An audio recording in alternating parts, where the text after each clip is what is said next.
Looking back on it, I can't say that I remember specifically what my very first gaming experience was.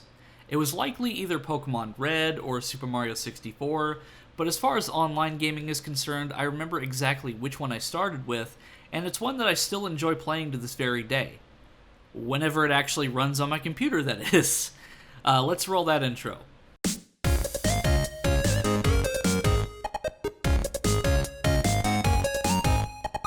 This video is sponsored by the coldest water. Drinking more water is something a lot of us should be doing, and something even I still struggle with from time to time.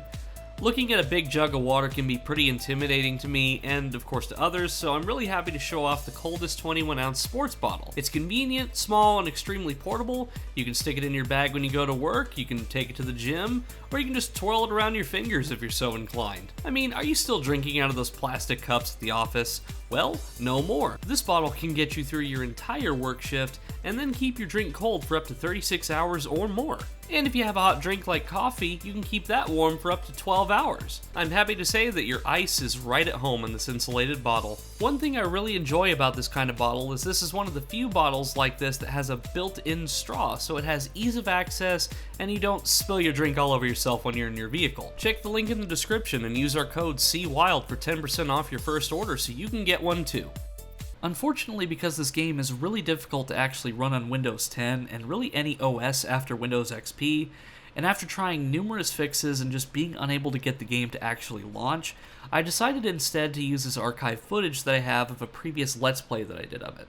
But anyway, my very first console to my recollection was the Nintendo 64. My family had various other ones laying around like the Sega Dreamcast, but the one that I remember picking up and playing for the first time was the N64. Mario 64 was probably the easiest game for me to just pick up and play any time because it was colorful, it was friendly, and it was simple enough to where I knew how to beat the first few levels. But as things got more complex on different floors of the castle, such as Tall Tall Mountain, that's where I just gave up and just replayed all the previous levels again. I did this for a lot of adventure-style games that we had for the N64, and really the only one that I could recall that I beat from start to finish was Star Fox 64. There were quite a few shooters that I played back then that I was probably way too young to actually play, but I had a lot of fun with, such as GoldenEye and Perfect Dark.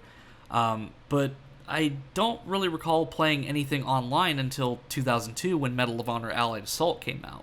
This game was my very first exposure to the World War II shooter genre, and it was the first PC game that I actually properly played outside Nick.com Flash games. This game was, and still is, absolutely incredible.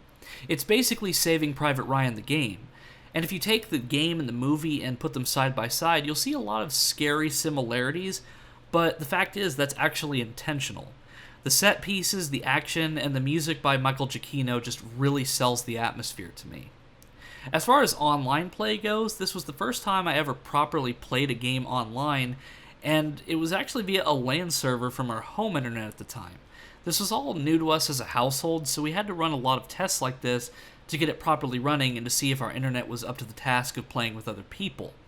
I recall playing the Omaha Beach map with my older brother and just typing random gibberish into the text box because at the time I quite literally did not know how to spell or form proper sentences. I think I could read at the time, so I could give myself that credit, but I certainly could not spell. This was probably around mid-2002 or so, because the game came out in January of that year, and I was just getting out of kindergarten at the time, to give you kind of a timeline of when this happened. Now, the family computer at the time was certainly not up to the task of running a brand new game that came out that year. I remember loading a save game for the campaign mode and literally counting in my head up to 100, and then starting over again until I got to about 300, because the loading time was just that abysmal on that old machine. I remember that the textures were blurry, it was a mess. All things considered, online play was surprisingly stable with all the aforementioned tech issues, and I remember having a lot of fun with it. Allied Assault, when it came out, had a really good variety of maps at the time, and most of them were taken straight from the campaign levels, so you had a sense of familiarity when you went into the multiplayer mode. For example, the Omaha Beach map is quite literally the same size and environment from the D-Day mission, but it's expanded for the multiplayer arena by adding new rooms and making the upper area behind the bunkers accessible to the player.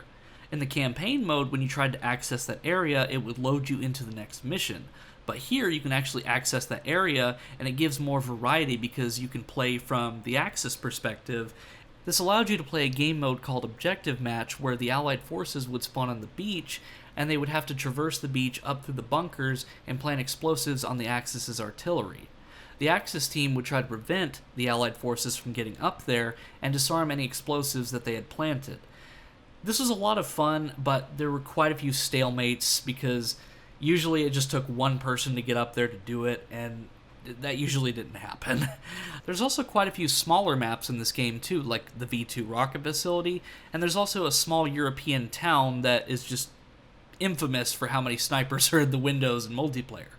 This map variety was only expanded upon when the Spearhead and Breakthrough expansions released, along with new weapons, game modes, and multiplayer skins. The neat thing about this game is that everything was already built into it, so you could select a skin from the campaign mode and use that as your multiplayer character. There were no microtransactions, no $10 for color schemes, there was none of that. You just found one in a very vague list of skins and you used it. So there was a little customization, but it's definitely not like you see today. Allied Assault's online mode ran on a service called GameSpy for the longest time, which to my recollection was essentially just a server browser, and it was kind of like a primitive version of Steam without all the bells and whistles attached. It wasn't limited to just Allied Assault, of course, but it was the only one that I personally played, because Battlefield 1942 was also on there, and Star Wars Battlefront. There were quite a few.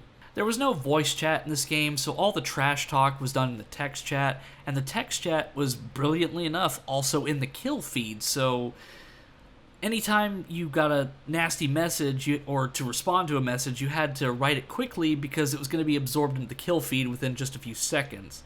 It wasn't perfect, but it did its job. Honestly, this game taught me about World War II far before school taught me about it, and it's where I found my appreciation for a lot of the firearms of that era. I knew what date D-Day happened when I was around 6 years old because it also coincided with a relative's birthday. There were quite a lot of mods for this game as well. Some were better than others, but I recall there was a mod where a toilet model was plastered onto your character's head, and you quite literally went around the map collecting feces. In doing so, your character was stationary and couldn't move, so if you had a teammate nearby, they had to guard you while you quite literally collected all the crap. There were also different rule sets, such as snipers only, SMGs only, and the only problem with that is that this game was really prone to hacking and modding, so years after EA abandoned the games, you would have people flying around the map with infinite ammo, weapons they're not supposed to have in the rule sets, glitching on top of buildings, and sniping you with aimbot. It was just ridiculous. But there were some fun moments too, like there were pistol duels, because the only weapon that you could actually melee with in the original release was the Colt 1911, so sometimes you would just go in and whack people with your pistol, and this was back when grenades weren't tied to a specific button. You actually had to manually select your grenade and throw it, and there were a lot of instances where my uncle would just cook a grenade, go into a group of people, and just explode. It was a lot of stupid fun, but it's one that I'm really happy that I got to experience. But when I got the game again back in 2014, I was really surprised that the servers were still active, even with the shutting of GameSpy. I don't know how the game was still running servers without GameSpy, because the launcher was still going through GameSpy's service. But after a while, the server browser just stopped working, so now you have to get a community patch to actually play the game again. There's still a few servers that are running with roughly around 200 players worldwide, but I really haven't had the best experience going onto them due to them being run by clans, and usually when I join said servers and when I play better than some of the people who are regulars there, I get banned. I've been banned by most of these clan-run servers because I'm just somebody that isn't familiar. I start playing good, they assume I'm hacking, and I'm gone. So I've kind of just put this game to bed, and really if I play it, it's just for the campaign mode. And if I get the opportunity to play it LAN again, I would absolutely love to, but as far as I can tell, I'm probably not going to play this game multiplayer again anytime soon unless EA revives it somehow. But fun fact about 2015 Inc., the company behind this game, is that some of the head designers for it moved on to form Infinity Ward after this game was released. And a few of the people who did that also formed a little company called Respawn Entertainment, which I'm sure most of you are familiar with their most popular game that's out right now. I believe it's called Apex Legends. I'm not a fan of Apex, but I'm happy to know that some of the minds behind my first and favorite multiplayer shooter are still making fun experiences into the modern day. This was a quick ramble about Allied Assault, and I know it's kind of not cohesive with some of my other Let's Rants, but I just wanted to get it off my chest nonetheless because I wanted to talk about some positive stuff, again, in the very dark world that we're living in now. But thanks everyone for watching my rambling, and we'll see you again next time.